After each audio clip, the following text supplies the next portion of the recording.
আল্লাহ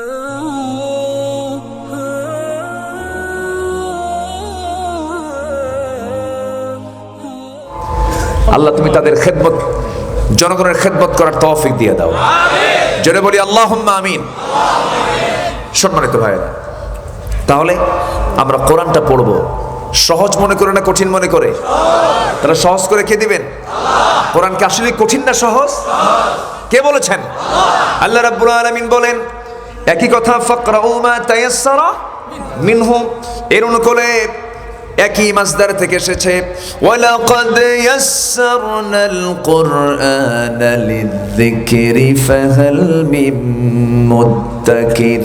বান্দা, আমি তোমার জন্য কোরআনটাকে শ্রীহীন করি নাই, আড়ষ্ট করি নাই, বোঝা বানায় দেই নাই, আমি তোমার জন্য খুবই সহজ করে দিয়েছি।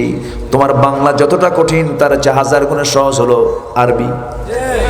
আমি তোমাকে ভালোবাসি, কত কথা বলা লাগলো আরবিতে, আহাব্বুক, শেষ। সুবহানাল্লাহ বলেন, আমি তোমাকে ভালোবাসি, কত লম্বা, আহাব্বুক, শেষ। যেরকম সুবহানাল্লাহ। কোরআন হলো শর্ট, আরবি হলো শর্ট, খুবই সহজ, খুবই শুদ্ধ, খুবই পরিচ্ছন্ন ভাষা হলো আরবির ভাষা।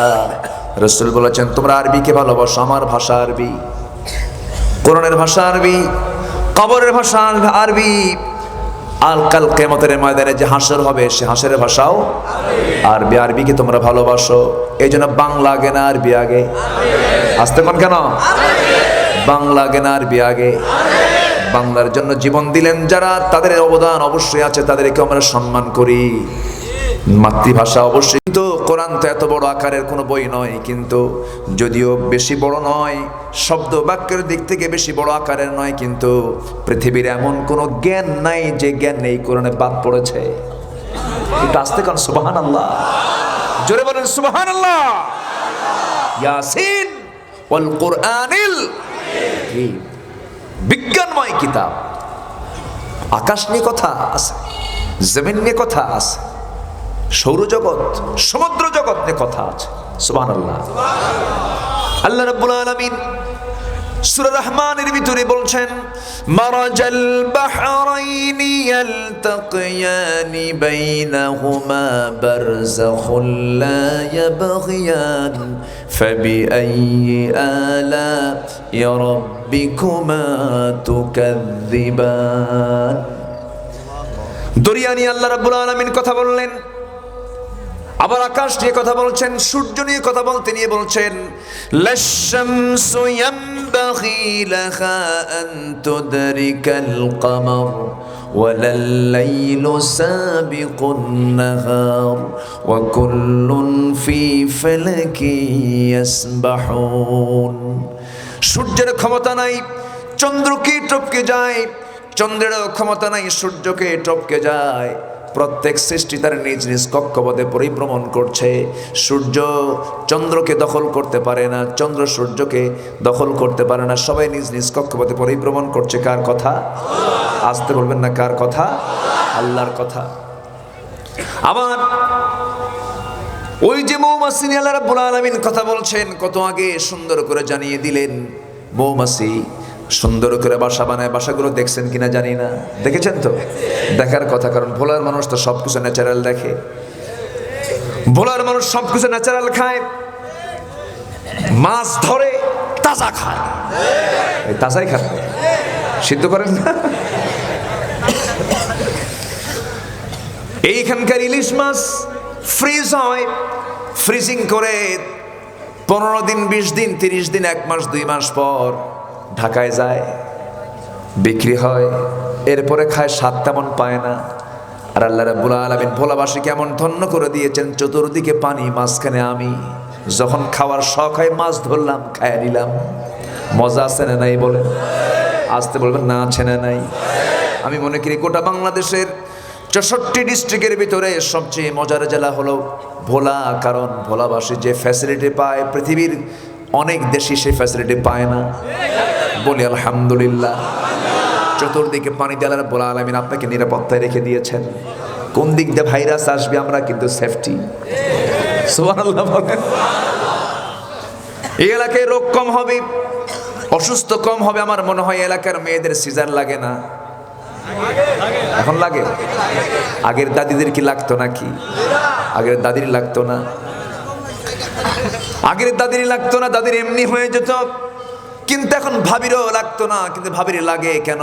ভাবিকে লাগায়, ভাবিকে লাগায়।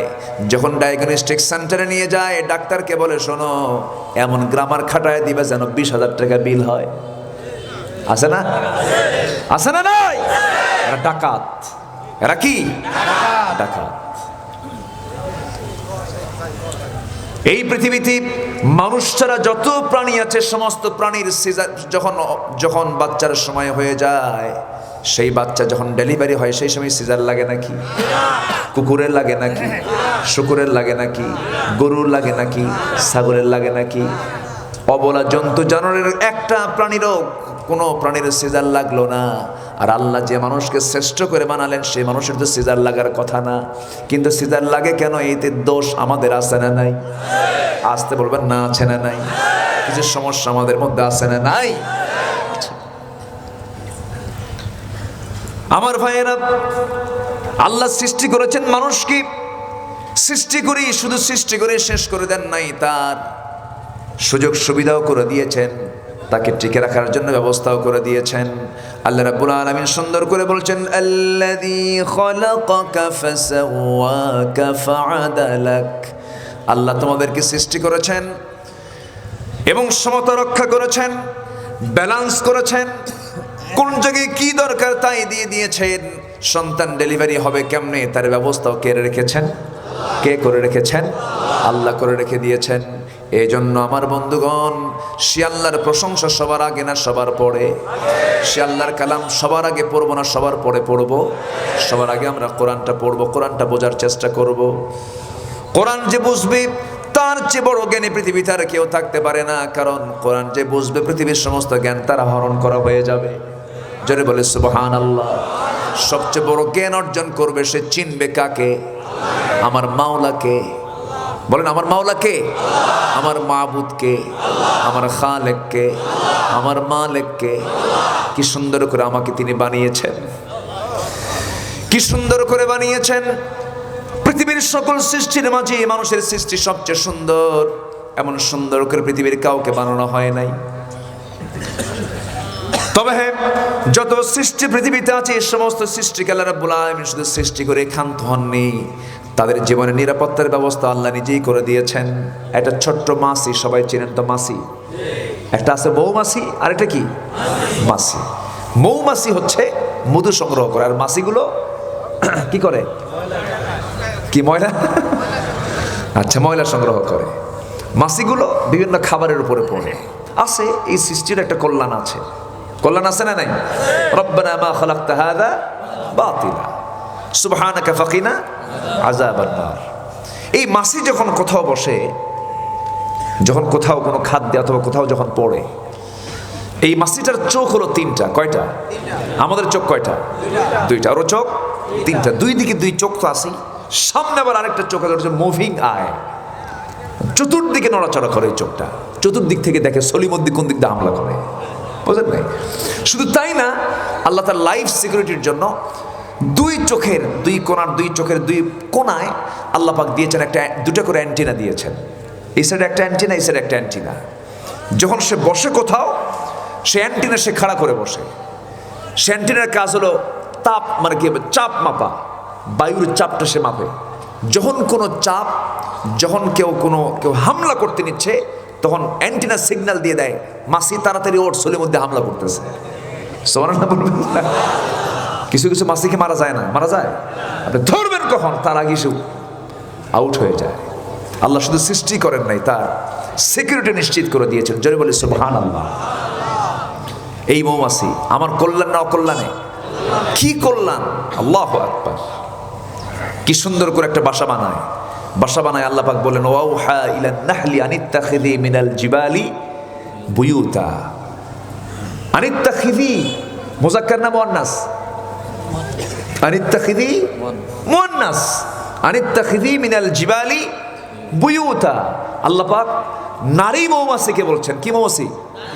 মহিলা মৌমাছিকে বলছেন, কি কর, বাসায় ছাদে গাছের ডালে সুন্দর করে বাসা বানাও। রানী মৌমাছির কাজ হলো সুন্দর করে বাসা প্রস্তুত করা, আর কর্মী মৌমাছির কাজ হলো মধু সংগ্রহ করা, আর পুলিশ মৌমাছির কাজ হলো পাহারা দেওয়া। সুবহানাল্লাহ, এটা আস্তে কর সুবহানাল্লাহ। আচ্ছা, আল্লাহ পাক আনিত্তাখিদি শব্দ ১৫০০ বছর আগে বললেন। মৌচাকের পুরো ডিপার্টমেন্ট দেখে হলো রানী মৌমাছি, মহিলা মৌমাছি। আনিত্তাখিদি মিনাল জিবালি বুয়ুতা। আমার ভাইয়েরা, এত সুন্দর করে বাসা বানালো, সেই বাসায় ওয়ার্কার মৌমাছিগুলো মধু সংগ্রহ করে ফুলি ফল থেকে নিয়ে এসে যখন সে বাসায় ঢুকতে নেয়, পুলিশ মৌমাছি দরজায় দাঁড়ানো থাকে। পুলিশ মৌমাছির কাজ হলো কোন মৌমাছিগুলো, কর্মী মৌমাছিগুলো মধু আনতে নিয়ে পায়ে ময়লাগুলো নিয়ে আসে। ময়লাযুক্ত পানি যে মৌমাছি ভিতরে মধু রাখার জন্য যাবে, পুলিশ মৌমাছির কাজ হলো সঙ্গে সঙ্গে একটা কামড় মারবে। সেই কামড়ে ২-৪ জন মিলে একসঙ্গে কামড় মারবে, তাকে কামড় মেরে দুনিয়া থেকে বিদায় করে বলবে, তুই এই জার্ম নেই জীবাণু নিয়া এই মৌচাকের ভিতরে মধু নিয়ে চলে গেলে মধুর কার্যকারিতা নষ্ট হয়ে যাবে। ফিহি শিফাউল লিন্নাস, আল্লাহ বলে দিয়েছেন সমস্ত রোগের জন্য ঔষধ যার মধ্যে আছে, এই ঔষধ নষ্ট করতে তোকে দেব না, এই জন্য আমরা তোকে মেরে ফেলে দিলাম। জোরে বলি সুবহানাল্লাহ। মধুর মধ্যে সব ওষুধ আছে না নাই? করোনার আস্তে কোন কেন, আস্তে কোন কেন? মধুর মধ্যে করোনার ঔষধ আছে না নাই? সমস্ত রোগের ঔষধ, তাহলে করোনা বাদ পড়বে না তো? কালো জিরার মধ্যে সমস্ত রোগের ঔষধ আছে। কালো জিরা এবং মধু যদি কেউ রেগুলার রাখতে পারে, আমার নবীজির হাদিস এবং আল্লাহর কালাম তার সাক্ষ্য বহন করছে, যদি কেউ কালো জিরা এবং মধুটা যদি নিয়মিত যদি তার শরীরে ট্রিট করতে পারে, যদি চিকিৎসা করতে পারে, মৃত্যু রোগ ছাড়া কোনো রোগ তাকে অ্যাটাক করবে না। যদি বলে সুবহানাল্লাহ। এটা কার দেওয়া? আসতে বলবেন না, কার দেওয়া? আল্লাহর দেওয়া। আরেকটা আছে হলো জমজমের পানি, মাউ জামজাম। আরেকটা হলো আজওয়া নামক একটা খেজুর আছে, যে বান্দা প্রতিদিন 7টা করে খেজুর 7টা দিন খাবে, সমস্ত জাদু টোনা বান যত প্রকার কুমন্ত্রণা আছে, সমস্ত কুমন্ত্রণা থেকে সেই বান্দাকে আল্লাহ পাক রেহাই দিবেন। সহিহ হাদিস এসেছে। জমজম কূপের পানি এমন বরকতপূর্ণ পানি, এই পানিটা সমস্ত পানি, পৃথিবীর সব পানি যখন পান করতে যাই তখন আমরা দাঁড়িয়ে পান করি না, বসে পান করি। বসে পান করি। জমজম কূপের পানি কিভাবে পান করতে হয়? দাঁড়িয়ে দাঁড়িয়ে। কারণ এই পানির মধ্যে ম্যাগনেসিয়াম বেশি, পটাশিয়াম বেশি, ফসফরাস বেশি, সব ডাবল ডাবল। এবং এটার মধ্যে বিশাল বড় ঔষধ আছে। শুধু এটা পানিও নয়, এটা খাবারও। পৃথিবীর পানি পান করলে পরে শুধু তৃষ্ণা নিবারণ হয়ে যায়, আর জমজমের পানি পান করলে পরে তৃষ্ণা এবং ক্ষুধা দুটাই নিবারণ হয়ে যায়। দোয়াটাও ভিন্ন। আল্লাহুম্মা ইন্নী আসআলুকা ইলমান নাফিআ ওয়া রিজকান ওয়াসিআ ওয়া শিফাআন মিন কুল্লি দাইন। সমস্ত রোগ থেকে তুমি আল্লাহ আমাকে বাঁচাও। তোমার কাছে আমি সুন্দর ইলমটা কামনা করি, সুন্দর ইলম তোমার কাছে চাই। আমার ভাইরা সেই জন্য রোগ দিয়েছেন কে? আল্লাহ। রোগের ঔষধটা দিয়েছেন কে? আবার সবচেয়ে বড় ঔষধ হলো বান্দার জন্য, রোগের জন্য কোরআন। জোরে বলে সুবহানাল্লাহ।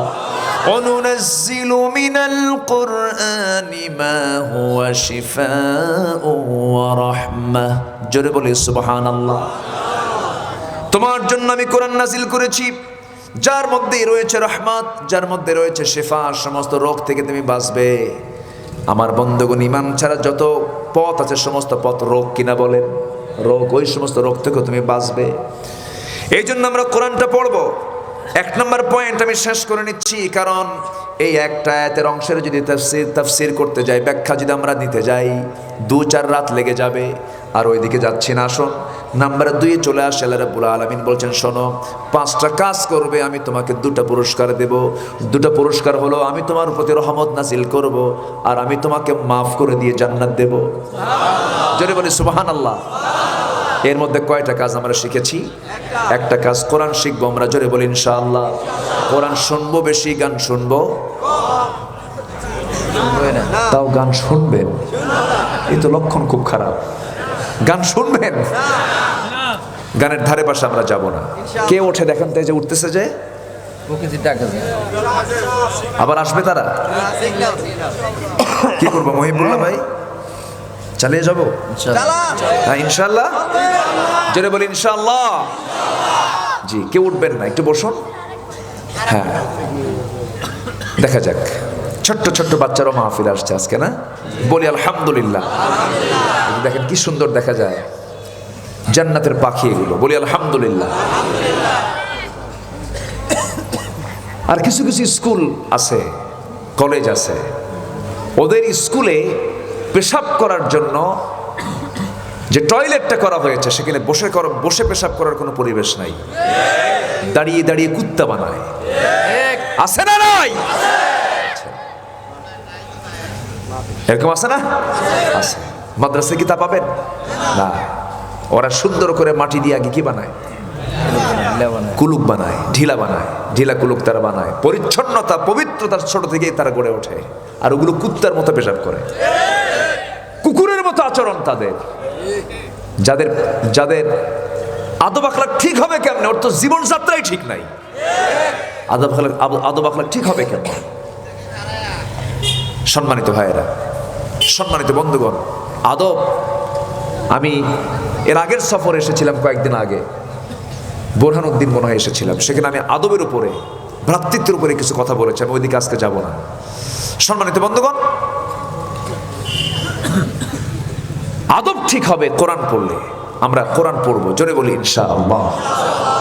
মাদ্রাসার ছাত্ররা মাদ্রাসায় পড়ে, অনেকের চিন্তা, অনেকের মুরব্বীদের চিন্তা, এই সন্তানগুলো বড় হয়ে কি করে খাবে, মানে কি যে চিন্তা ওর, মানে আল্লাহর সে চিন্তা ওর বেশি হয়ে গেছে। এরকম লোক আছে না নাই বলেন তো? আচ্ছা, আমার ব্যাপারে চিন্তা বেশি করবে আমার বাপ মা না আমার আল্লাহ? কার চিন্তা বেশি? আল্লাহ। তা আপনি এত চিন্তা করেন কেন? আপনি যত বেশি চিন্তা করবেন আপনি তত অভাবে পড়বেন। চিন্তা করার দায়িত্ব আমার না, সন্তান দিয়েছেন আল্লাহ, খাওয়াবেন কে? আল্লাহ। খাওয়াবেন কে? রিজিকের ফয়সালা কার? আল্লাহ তাআলা। চোখ বন্ধ করে সন্তানকে আগে প্রথমে হাফেজ বানাবেন। কি বানাবেন? কি বানাবো আমরা? হাফেজ। সিনার মধ্যে কোরআন উঠলো, সিনার মধ্যে যখন কোরআন উঠেই গেছে একবার, ওই সন্তান যে ঘাটেই যাক, যত ঘাট মেরে আসুক, থাকবে না, সে কোরআনের ঘাটে এসেই আবার পাড়ি জমা হবে। জোরে বলে সুবহানাল্লাহ। আজকে যদি শুধু এই থিওরিটা নিয়ে আজকে যদি গোটা দেশের প্রত্যেকটি নাগরিককে যদি কোরআনটা তুলে দিত তার সিনার ভিতরে, আজকে ঐশীর মতো নারীর জন্ম বাংলার জমিনে হতো না। আজকে কি নাম, শাহেদ করিমের মতো জঘন্য মানুষের জন্ম বাংলার জমিনে হতো না। সম্মানিত ভাইয়েরা, কেন জন্ম নিচ্ছে আমার দেশে? জন্ম নেওয়ার মূল কারণ একটাই, আলো নাই। কি নাই? আলো নাই, সিনাই কোরআন নাই। এই জন্য কোরআনটা আমরা সিনার মধ্যে তুলে দেবো, মাদ্রাসায় আমার সন্তানকে চোখ বন্ধ করে দিয়ে দেবো। জোরে বলেন ইনশাআল্লাহ। এরপর আপনার সন্তান যা হয় হোক। একটা উদাহরণ দিই আমি। গ্রামের মানুষ সকালবেলা ঘুম থেকে উঠেই, শীতের রাতে ঘুম থেকে ওঠার পর সকালবেলা, শীতের রাতে কি বলে, পাতিলের তলে কিছু ভাত যদি থেকে যায়, সকালবেলা সেই ভাতকে কি ভাত বলে? পানি। তো পানি, পান্তা মানে পানি সহ, পানি ছাড়া, হ্যাঁ, ঠান্ডা ভাত। কি বলে? ঠান্ডা ভাত না, ঠান্ডা ভাত বলে একটা কিছু বলে মনে হয়, হ্যাঁ,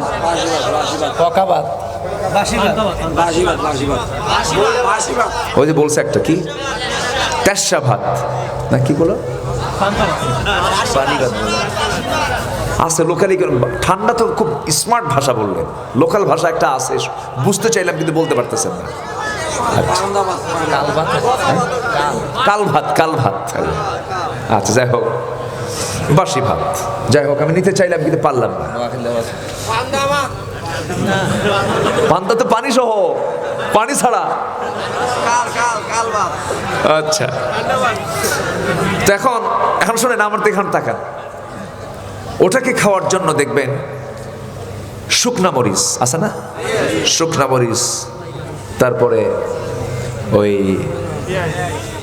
একদম কাঁচা পেঁয়াজ অথবা ফুলওয়ালা পেঁয়াজ, ওই যে ফুল আছে না, ফুল নতুন, আচ্ছা, পেঁয়াজের ফুল দিয়া, সরিষার তেল দিয়া, শুকনো ভাজি করা মরিচ দিয়া, রসুন দিয়া একটা মই ডলন দেয় না, খেতে মজা আছে না নাই?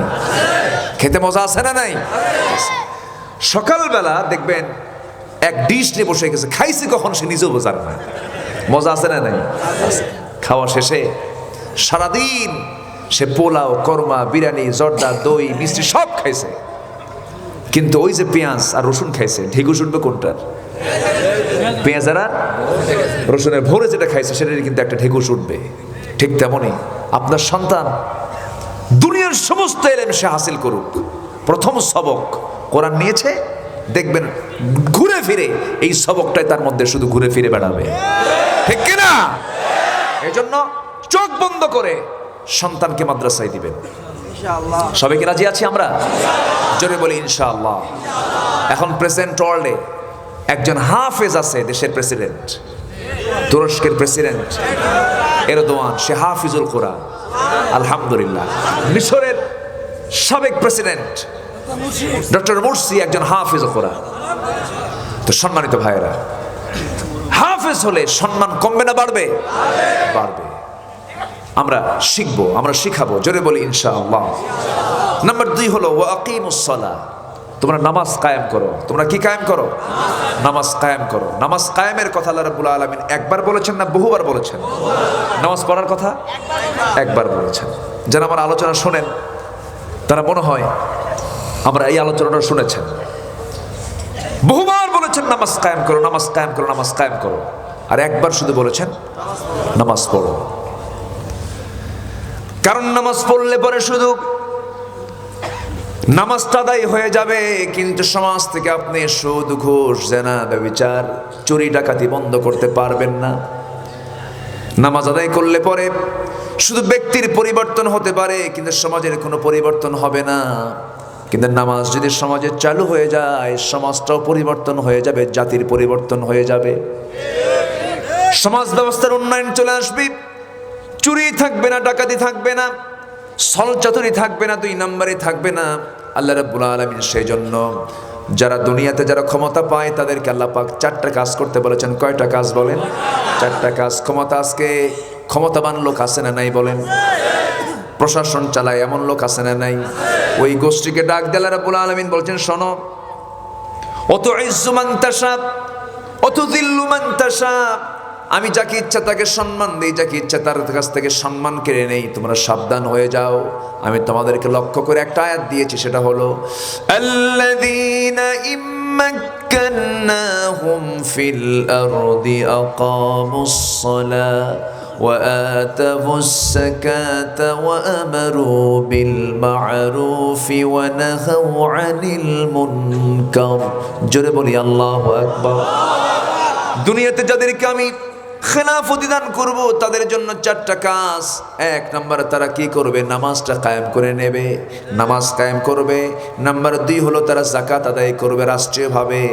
যাকাত থাকবে যেখানে, সুদ থাকবে না সেখানে। নামাজ কায়েম যেখানে, জেনা ব্যভিচার থাকবে না সেখানে। নামাজ কায়েম থাকলে পরে সমস্ত শ্লীলতা, বেহাপনা দূর হয়ে যাবে। কারণ আল্লাহর কথা, ইন্নাস সালাতা তানহা আনিল ফাহশাই ওয়াল মুনকার ওয়ালাযিকরুল্লাহি আকবার। নামাজ অশ্লীলতা, বেহাপনা থেকে বান্দাকে রেহাই দিয়ে দেয়। কিন্তু আজকে যে আমরা নামাজ পড়তেছি, বেহাপনা আছে না নাই? অশ্লীলতা আছে না নাই? ভোলার মেইন পয়েন্টে যাবেন, সে জায়গায় চুল ছেড়ে দেওয়া মহিলা আছে না নাই?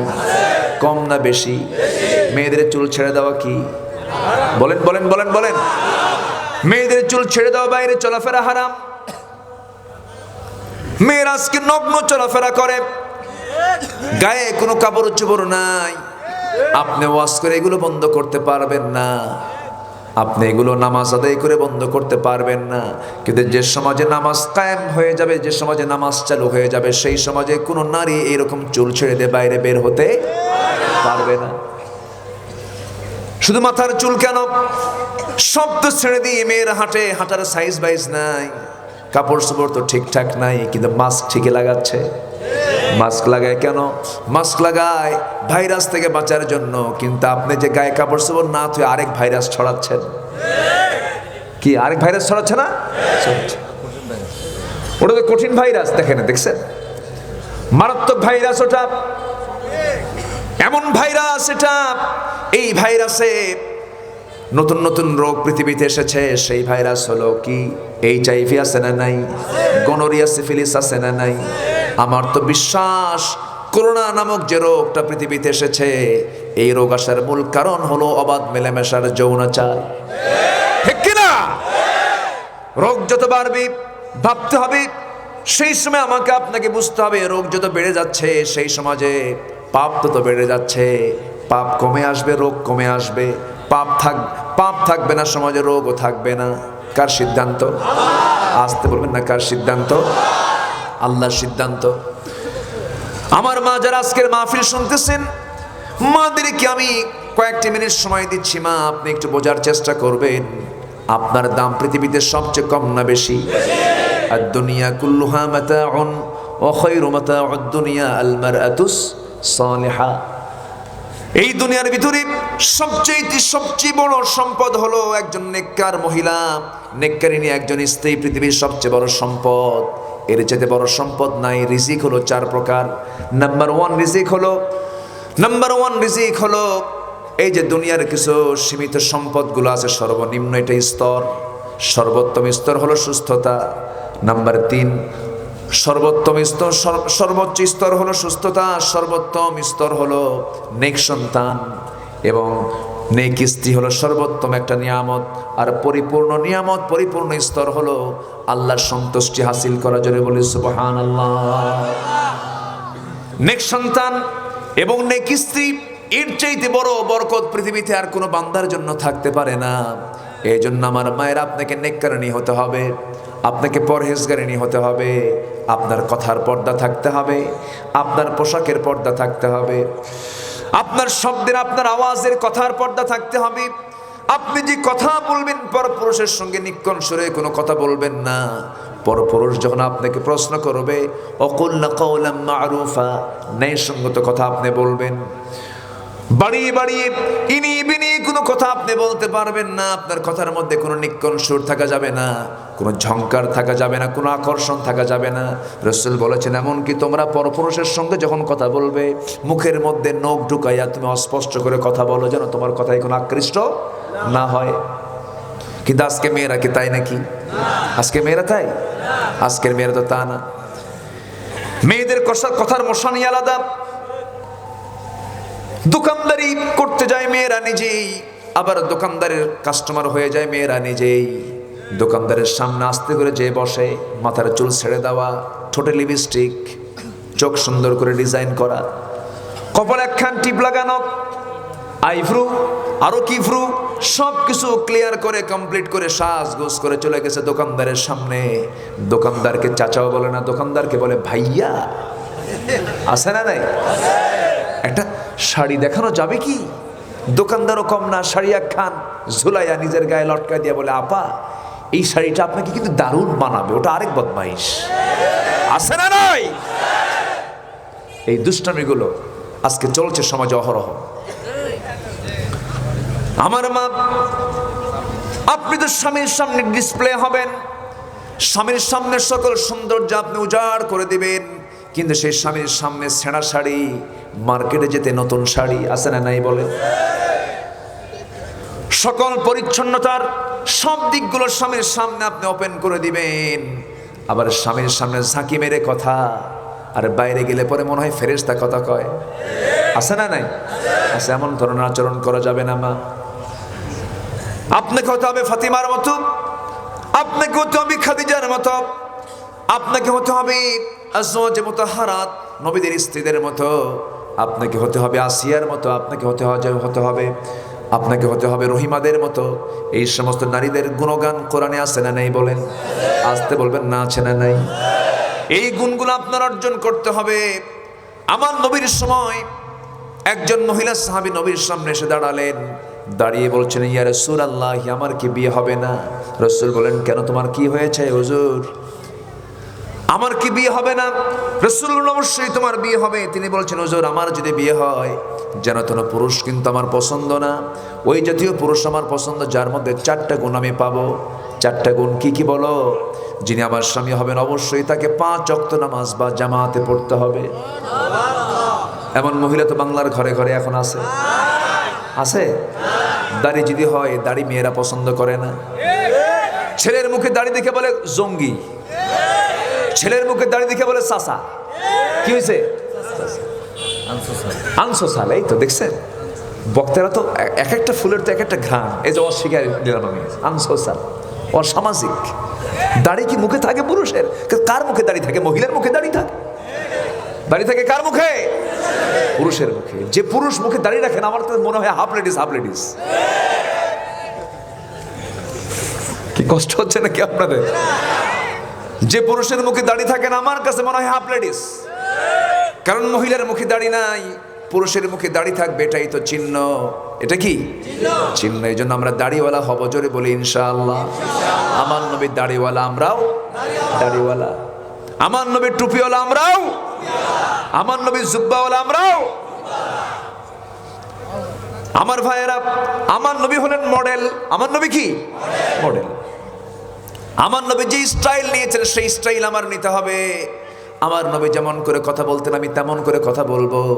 আমার নবী যেমন করে চলতেন আমি তেমন করে চলবো। আমার নবী যেমন করে খেতেন আমি তেমন করে খাবো। রসুল কিন্তু খেতেন, আলহামদুলিল্লাহ। রসুল না খেয়ে থেকেছেন কখন? যখন তিনি পান নাই। আমরা পাবো, খাবো না? আমরা পাবো, খাবো না? পাবো, খাবো, পাবো না? খাবো না। আমার নবীজি যা খেয়েছেন আমরা তা খাই নাই। আমার নবীজি কম খান নাই। নবীজি আমার প্রত্যেক দুধের মধ্যে যে প্রোটিন আছে, এই প্রোটিন, এই ভিটামিন পৃথিবীর কোনো পানীয়তে নাই। যদি বলে সুবহানাল্লাহ। কে দিয়েছেন? তাজা হতে হবে খায়া। খায়া কি হতে হবে? তাজা হতে হবে, শক্তিশালী হতে হবে। আবু জেহেলদেরকে খতম করতে হবে মুসলমান। রাজি আছেন কারা কারা? হাত উঁচু করে দেখান।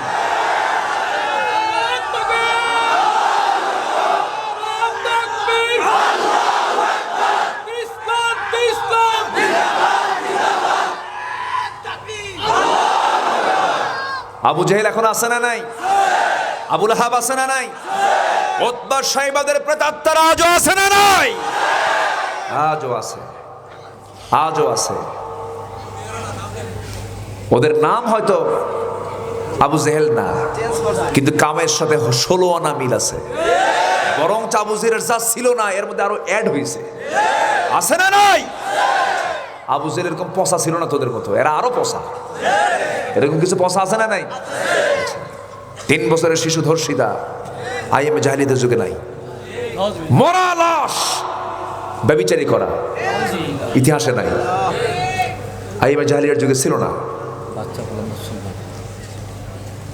সম্মানিত ভাইয়েরা, এরপরে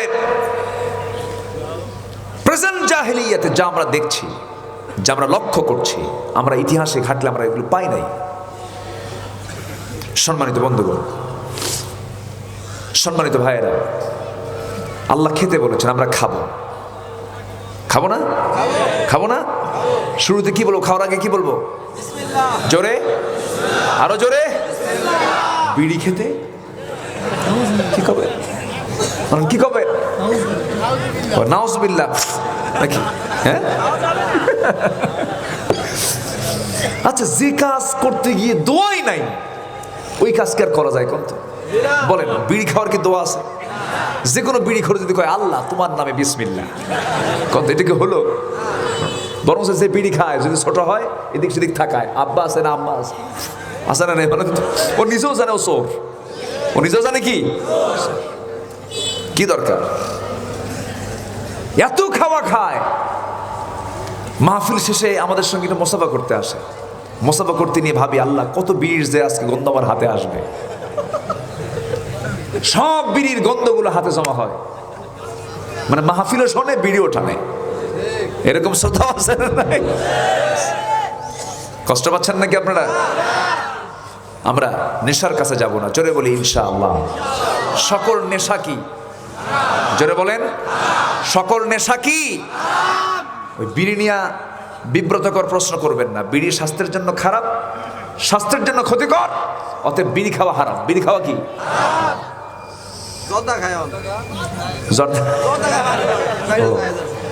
জর্দা কেমন জায়েজ থাকে? থামেন, গাছ তো একটাই।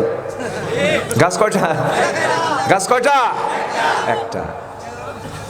পান তো খায়, পানের সঙ্গে আবার হাকিমপুরি রহমতুল্লাহ খায়, আছে না? নাই না, আপনি খাবেন না। এটা একটু হুজুরদের মানে এইদিকে আসে তো, এই জন্য হুজুরা ফতুয়া দিতে একটু চিন্তা করে। না, গাছ একটাই। গাছ কয়টা? আপনি পান খান, পান খান, আপনি সমস্যা নেই, পান খেতে থাকেন। দয়া করে দাঁতটা তরমুজের বিচে বানাবেন না। আমার নবীজির শেষ আমল ছিল মেসওয়াক করা। আমার নবীজির শেষ কাজ ছিল, আমলটা ছিল মেসওয়াক করে তিনি দুনিয়া থেকে বিদায় নিয়েছেন। বুখারীর হাদিস, রাসূল বলেছেন, আয়েশা আমার মুখটা কেমন যেন মনে হচ্ছে অপরিষ্কার, একটু দুর্গন্ধ মনে হচ্ছে, একটা মেসওয়াক এনে দাও তো। হযরত আয়েশা সিদ্দিকা রাদিয়াল্লাহু আনহা তিনি একটা মেসওয়াক আনবেন, কিন্তু উঠতে পারছেন না। বুখারীর হাদিস, সহিহ বুখারীতে এসেছে, নবীজির মাথা আয়েশার উরুর উপরে। সুবহানাল্লাহ,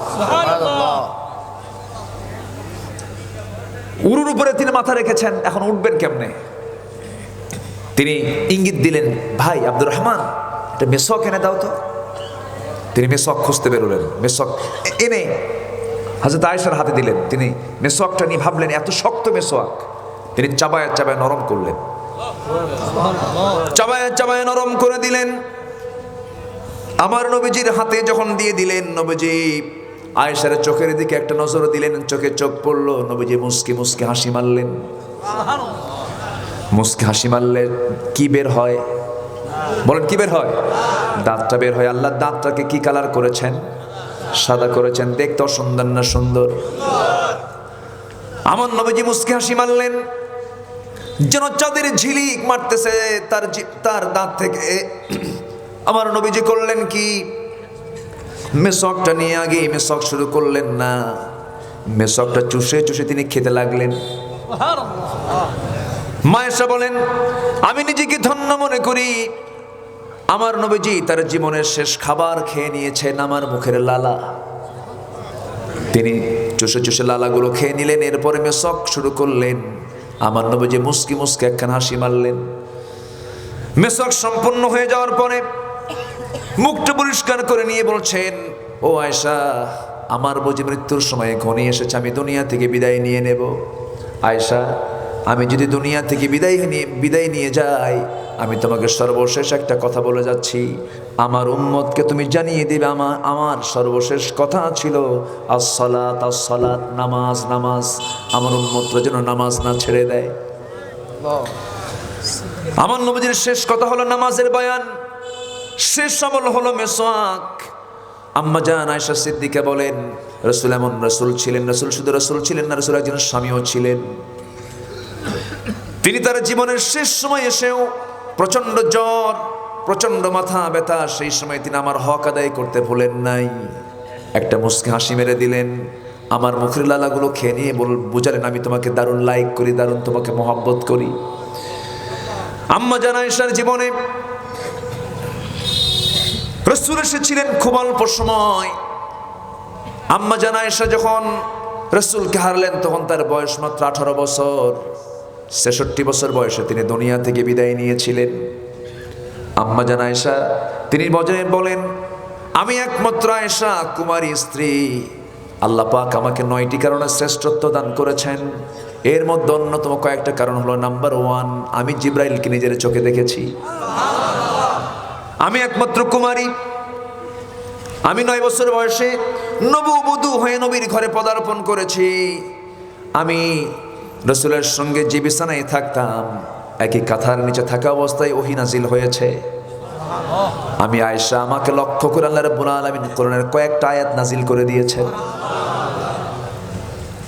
আম্মা জান আয়েশা বলেন, আমি আরো বেশ কিছু কারণে শ্রেষ্ঠ। আরেকটি কারণ হলো, আমার নবীজি যখন দুনিয়া থেকে বিদায় নেন, আমার ঘরে দুনিয়া থেকে বিদায় নেন, আমার নবীজির শেষ অবস্থান তো তার দাফনটা হয় আমার ঘরেই। জোরে বলি সুবহানাল্লাহ। ওমরে ফারুক রাদিয়াল্লাহু আনহু যখন দুনিয়া থেকে বিদায় নেবেন, বারবার ছেলেকে ডাক দিয়ে বলে, আব্দুল্লাহ যাও তো আয়েশার কাছে গিয়ে বলো, উম্মুল মুমিনিন কি গিয়ে বলো, উম্মুল মুমিনিন যেন তার পাশের জায়গাটা যে সে নিয়ত করে রেখেছে নবীর পাশে আম্মা জান আয়েশা ঘুমাবেন, সেই জায়গাটা আমাকে দিতে চাই কিনা, আমাকে দেয় কিনা। বারবার তিনি আপিল করেছেন। মারা যাওয়ার আগ দিয়ে ওমরে ফারুক কিছু সময় পেয়েছিলেন, কারণ তিনি আহত হয়েছিলেন, তিনি আঘাতপ্রাপ্ত হয়েছিলেন। তাকে একজন মুনাফিক পেছন থেকে সে তরবারির আঘাত করেছিল। তিনি সারা জীবন দোয়া করেছেন, আল্লাহুম্মা রযুকনি শাহাদাতান ফি সাবিলিক ওয়াজআল মাউতি ফি বালাদি রাসূলিক। তার দোয়াটা আল্লাহর দরবারে কবুল হয়ে গেছে, কারণ মদিনায় যুদ্ধ লাগার কোনো সম্ভাবনা নাই, তিনি শহীদ হবেন কেমনে। কিন্তু বাতিলের দ্বারা তিনি আক্রান্ত হলেন, ফাসিকের দ্বারা আক্রান্ত হলেন, মুনাফিকের দ্বারা আক্রান্ত হলেন। এই শেষ পর্যন্ত আল্লাহ পাক তার শাহাদাতকে কবুল করে নিলেন। রক্ত ঝরে তিনি দুনিয়া থেকে বিদায় নেবেন। বিদায় নেওয়ার প্রাক্কালে তিনি যখন ওসিয়ত করলেন, তিনি যখন বলতে লাগলেন, আমার মন বলছে আমি নবীজির পাশাপাশি আমি একটু ঘুমাতে চাই, দেখো তো আয়েশা আমার তার জায়গাটা দেয় কিনা। যখন তার সামনে এসে প্রেজেন্ট করা হলো, আম্মা জান আয়েশা অর্ধ পৃথিবীর শাসন করত ওমরে ফারুক, আপনার কাছে একটা আর্জি রেখেছেন, আপনার জায়গাটা আপনি ওমরের জন্য দিবেন কিনা। আম্মা জান আয়েশা কাঁদতে কাঁদতে বলছেন, আহারে পৃথিবীর শ্রেষ্ঠ শাসক যার ব্যাপারে রাসূল নিজে বলেছেন আমার পরে যদি কেউ নবী হতো লাকানা ওমর, ওমর হয়ে যেত। সেই ওমর তার কবরের জন্য আমার কাছে একটা জায়গা চাচ্ছে, যাও বলে দাও আমার জায়গাটা আমি ওয়াকফ করে দিলাম, ওমরে ফারুকের কবর এই জায়গায় হয়ে যাবে। আমার ভাইয়েরা, সেই আম্মা জান আয়েশার বিরুদ্ধে মুনাফিকরা কত সচ্চর ছিল, তার পিছনে কত ষড়যন্ত্র করেছে। আমি আপনিও যদি ভালো থাকতে চাই সমাজে, মুনাফিক আমার পিছনে লাগবে কিনা বলেন? মুনাফিকদের ক্ষেত্রে আমরা আপোষ করবো না কঠোর হব? বলেন বলেন বলেন বলেন, আপোষ হব না কঠোর হব? কঠোর হব। নামাজ কায়েম করতে গেলে আগে চিনতে হবে মুনাফিক কারা কারা। নামাজ কায়েমের কাজ করতে গেলে আগে চিনতে হবে মুনাফিক কারা কারা। আর মুনাফিককে চেনার জন্য সূরা মুনাফিকুন কে দিয়েছেন? আসতে বলবেন না, কে দিয়েছেন? আল্লাহ দিয়েছেন। 5টা কাজ আমরা শিখে যাব আজকে। নাম্বার 2 চলতেছে, মাঝখানে কিছু সিরাত চলে আসে, কিছু কথা ঘটনা চলে আসে, একটু বলার দরকার আছে না? আছে। আম্মা জান আয়েশা রাদিয়াল্লাহু তাআলা আনহা নবীর সঙ্গে ম্যাক্সিমাম সফরে থাকতেন। ম্যাক্সিমাম সফরগুলো আম্মা জানের সঙ্গে নবীজি করতেন, তাকে ডাকতেন, এদিক সেদিক নিয়ে যেতেন। উহুদ যুদ্ধ আয়েশা আছে না নাই? তাবুক অভিযান আয়েশা আছে না নাই? বড় বড় অভিযান, বড় বড় যুদ্ধে রাসূল সঙ্গে করে নিয়ে যেতেন তাকে। আমার নবীজি জীবনে একটাবার হজ করেছেন, সে একটাবার হজের সফর সঙ্গে ছিলেন আম্মা জান আয়েশা সিদ্দিকা রাদিয়াল্লাহু তাআলা আনহা। যখন তিনি হজ শুরু করবেন, আম্মা জান আয়েশা বলেন, রাসূল আমাকে বললেন, আয়েশা চলো আমরা হকটা আদায় করে নেই। সহবাস করে নিলেন। সহবাস করে নেওয়ার পর মেন্টাল স্যাটিসফ্যাকশন চলে আসলো, এহরামের কাপড় বাঁধলেন, হেরামের নিয়ত বাঁধলেন তিনি। আমার ভাইরা, আম্মা জান আয়েশাকে রাসূল খুব ভালোবাসতেন। রাসূল বলেছেন, শরীর খাবার যেমন শ্রেষ্ঠ খাবার, আমার কাছে স্ত্রীর মধ্যে সবচেয়ে শ্রেষ্ঠ স্ত্রী হচ্ছে আমার আয়েশা। জোরে বলে সুবহানাল্লাহ। 9টি কারণে শ্রেষ্ঠ, সবগুলো কারণ শেষ হয়নি, একটু পরে বলছি। আম্মা জান আয়েশাকে নিয়ে একবার ষড়যন্ত্র করা হয়েছিল। ইফকের ঘটনা সবার কম বেশি জানা আছে। ইন্নাল্লাযীনা জাউ বিল ইফকি উসবাতুম মিনকুম। আম্মা জান আয়েশাকে নিয়ে ষড়যন্ত্র করা হলো। কেমন ষড়যন্ত্র দেখেন। নবীজির সঙ্গে তিনি ফিরে আসতেছেন মদিনার দিকে, বিশাল বড় অভিযান থেকে ফিরে আসতেছিলেন। ফিরে আসার পথে হঠাৎ করে আম্মা জান আয়েশা উটের পিঠ থেকে তিনি নামলেন, হাওদার পিঠ থেকে, হাওদা থেকে তিনি নামলেন, হাওদা নিচে নামায় দেওয়া হলো। হাওদা থেকে নেমে তিনি চললেন আড়ালে প্রকৃতির কাজে সাড়া দেওয়ার জন্য। শৌচকার্য কমপ্লিট করে তিনি এবার আসতে নিলেন। তিনি আবার হাওদায় চড়বেন, পালকিটা উটের পিঠে উঠায় নেবে। দায়িত্বপ্রাপ্ত সাহাবী মনে করলেন মনে হয় আয়েশা চলে আসছে। আয়েশা রাদিয়াল্লাহু আনহা এত চিকন ছিলেন, এত স্লিম ছিলেন যে ওই সাহাবী অনুমান করতে পারেন নাই হাওদার মধ্যে থেকেও যে ওজন, না থেকেও সে ওজন। উটের উপরে সে হাওদা উঠায় দিয়েছে, পালকিটা উঠায় দিয়েছে। আম্মা জান আয়েশা ফিরে আসতে নেই, গলার দিকে হাত দিয়ে দেখেন তার হারটা, গলার ভিতরে একটা হার ছিল। গলায় রাসূলকে খুশি করার জন্য মেয়েরা গহনা পড়বে, স্বামীর খুশি না অন্য খুশি? বলেন কার খুশি? স্বামীর খুশির জন্য পড়বে। আম্মা জান আয়েশা নিজে গহনা বানাতে পারেন নাই, সব তো জিহাদের ময়দানে ব্যবহার করা হয়েছে। তার বোন থেকে একটা ধার করে নিয়েছেন একটা গহনা, সেই গহনাটা যখন তার গলা থেকে পড়ে গেছে টেনশনটা বেড়ে গেল, হারে গহনা খুঁজতে বের হই, গহনা খুঁজতে গিয়ে অনেক দেরি হয়ে গেল, এইদিকে সব চলে গেছে, আয়েশা বাদ পড়ে গেছেন। আমার নবী যেদিকে ফরমান জারি করেছেন, শোনো যদি কেউ বাদ পড়ে যায়, ও দায়িত্বপ্রাপ্ত সাহাবী সাফওয়ান তোমাকে দায়িত্ব দিলাম, বাদ পড়া সাহাবীকে তুমি ঘোড়ার পিঠে করে নিয়ে তুমি মদিনায় পৌঁছায় দিবা। বাদ তো কেউ পড়ে নাই, বাদ পড়েছেন মিসেস মুহাম্মদ সাল্লাল্লাহু আলাইহি ওয়াসাল্লাম। আম্মা জান আয়েশা বাদ পড়ে গেছেন। দায়িত্বপ্রাপ্ত সাহাবী সাফওয়ান রাদিয়াল্লাহু তাআলা আনহু দূর থেকে পরখ করলেন, কে যেন চাদর মুড়ি দিয়ে ঘোমটা দিয়ে বসে আছে। আমার ভাইয়েরা, মেয়েরা যে বোরকাটা পরবে সেই বোরকা হবে টাইট না ঢিলা? আজ তো টাইট না ঢিলা। এবং তারা যে ওড়না পরবে মাথার উপরে, সে ওড়নাটা হবে টাইট না ঢিলা? ছোট না বড়? জিলবাবটা বড় হবে, জিলবাবটা বড় হবে। আইয়ুদনিনা আলাইহিন্না মিন জালাবিবিহিন্না, জিলবাবটা বড় হয়ে যাবে, গোটা দেহটা ঢেকে যাবে। আম্মা জান আয়েশা জিলবাব দিয়ে একদম ঢেকে নিলেন। পর্দার আয়াত তখন নাজিল হয়ে গেছে। দূর থেকে সাফওয়ান তাকে চিনলেন, কাছাকাছি আরো একটু চিনে ফেললেন। এই জন্য চিনলেন কারণ যে সময় পর্দার আয়াত নাজিল হয় নাই সেই সময় তিনি আম্মা জানকে দেখেছিলেন। এবারে চেনার পর বলছেন, আপনি তো আম্মা জান আয়েশা, আপনি বাদ পড়েছেন? হ্যাঁ বাদ পড়েছি। কোনো চিন্তা করবেন না, সকল কিছু নিয়ম রক্ষা করে, পর্দার নিয়ম রক্ষা করে আমি আপনাকে মদিনায় পৌঁছায় দেব, নবীর ঘরে। সুন্দর করে পর্দার নিয়ম রক্ষা করে আম্মা জান আয়েশাকে সঙ্গে করে নিয়ে তিনি মদিনায় পৌঁছায় দিলেন, ঘরের মধ্যে, রাসূলের ঘরের মধ্যে উঠায় দিলেন। কিন্তু এইদিকে মুনাফিকদের কানে কানে সংবাদ যখন চলে গেল, মুনাফিকরা এই ছোট্ট একটা বিষয়কে এত বড় বানায় ফেললো, হেডিং নিউজ হয়ে গেল, ব্রেকিং নিউজ হয়ে গেল, আপডেট নিউজ হয়ে গেল।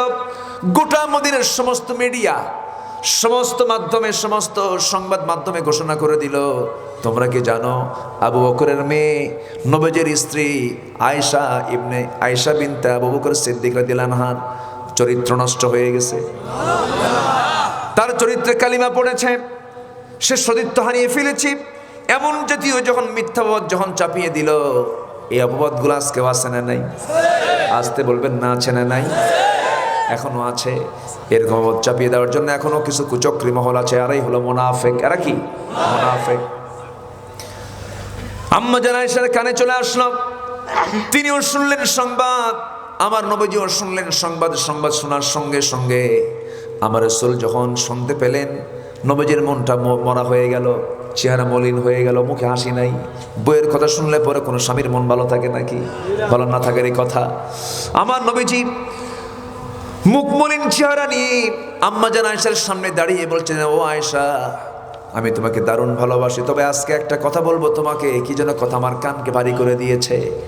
অতএব এই জাতীয় কথা যখন আমার কানে চলে এসেছাম, ও আয়েশা, আমি তোমাকে বলবো, এই মুহূর্তে তোমার সিদ্ধান্ত নেওয়া উচিত, আমারও সিদ্ধান্ত হলো তুমি তোমার মার বাড়িতে চলে যাও।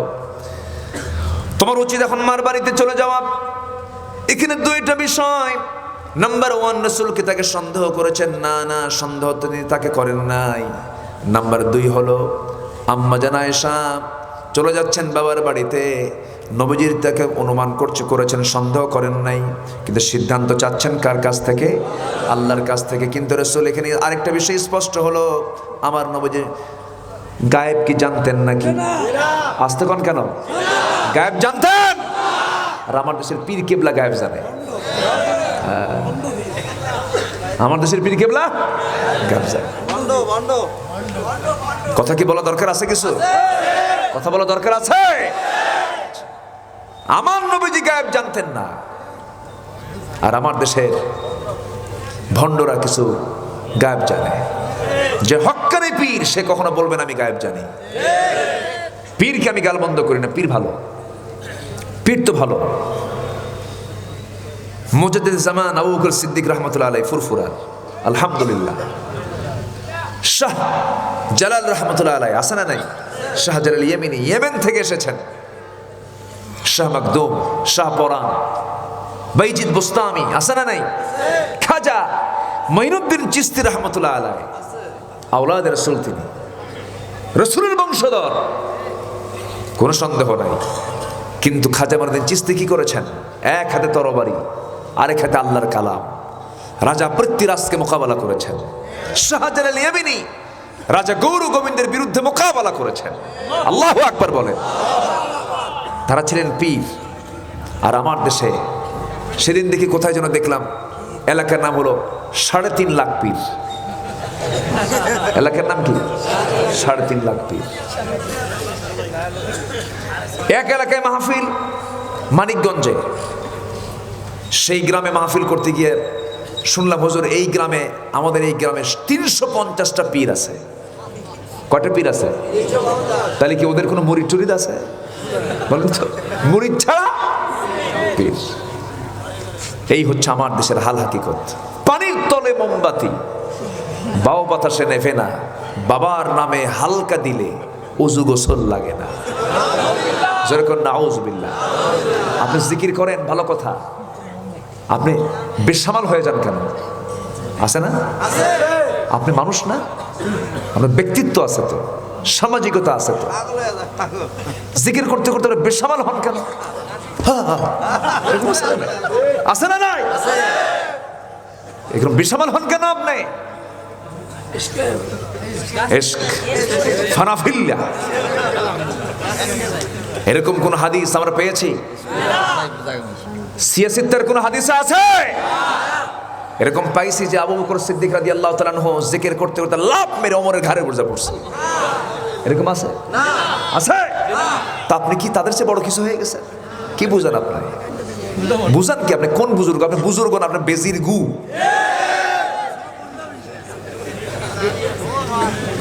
কষ্ট হচ্ছে আপনাদের? খালি ঘাড় সাকায়। আমি কই এটা জিকির না, এটা ঘাড়ের ব্যায়াম। ওর ঘাড়ের সমস্যা আছে। কিসের ব্যায়াম? ঘাড়ের ব্যায়াম। ওই যে ঘাড়ের কিছু সমস্যা হলে পরে এরকম ডাক্তার বলে এরকম করে, তো ওরকম করে ওরা। জিকির না, তো ওটা ঘাড়ের ব্যায়াম করে ওটা। জিকির 4টা। জিকির কয়টা? সুবহানাল্লাহ বলেন, সুবহানাল্লাহ, আলহামদুলিল্লাহ, লা ইলাহা ইল্লাল্লাহ। বাস, শেষ। আপনি কি পাইছেন? এটা কি? এটা কোথায় পাইছেন আপনি? কোথাও নাই এটা আপনার। এই সমস্ত ভেজালিগুলো আমার দেশে আছে না? নাই। আল্লাহ তুমি এই সমস্ত ফিতনা থেকে আমাদেরকে বাঁচাও।